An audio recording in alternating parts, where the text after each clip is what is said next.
So where's the US dollar going? If you're a technical analyst and you look at charts, you have perhaps this year been robbed of a key piece of data. And I'm referring here to the Commodity and Futures Trading Corporation, the CFTC data. Because of the government shutdown, we only got data for the last week of 2018 a few days ago. So we don't really know for sure what the positioning of traders are around the US dollar. We believe that we came out of the year looking pretty long, though maybe investors are paring back a little bit on those positions.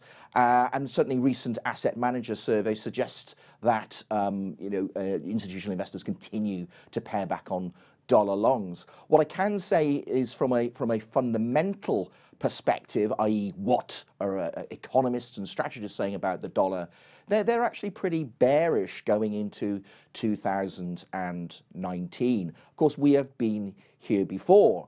During the course of 2017, we unexpectedly saw a decline of roughly 10% on the dollar index, and the bet going into 2018 was that that was going to continue. Well, they were wrong. They got called out. The dollar index rose by about 5%. But this year, they say, once again, we've actually seen the best levels on the dollar, and we're going to see a decline. And if you look at the sort of private sector consensus out there, looking against a cross, say, such as the euro, they're forecasting that it goes to 120 by the end of this year and 127 by the end of 2020. So these are 5–6% moves in each of those years against the euro.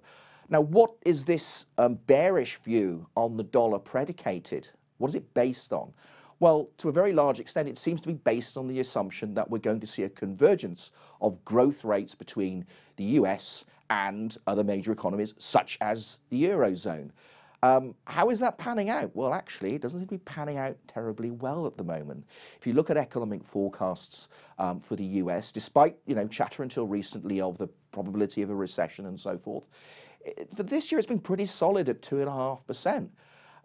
If you look at the Eurozone, however, well, the economic forecasts there seem to be in free fall at the moment. We've got France stagnating, we've got talk of Germany entering a technical recession, and we've got Italy actually in a technical recession. So, a lot of these big heavyweight economies in the Eurozone struggling.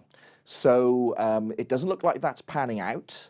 And I wouldn't at all be surprised if we didn't see the dollar continue to do rather well. Now, relatively well. But I mean, what are the other factors weighing in on this? Well, it's a bit of a mixed bag. So, for instance, we did last week see the US Federal Reserve effectively capitulate on its hawkish forward guidance. That brings down the rate differentials, i.e. the difference in rates between the US and the euro, and all other things being equal, bearing in mind that the euro zone can't plausibly cut interest rates further from where it is at the moment. They're pretty much at zero and a negative deposit rate.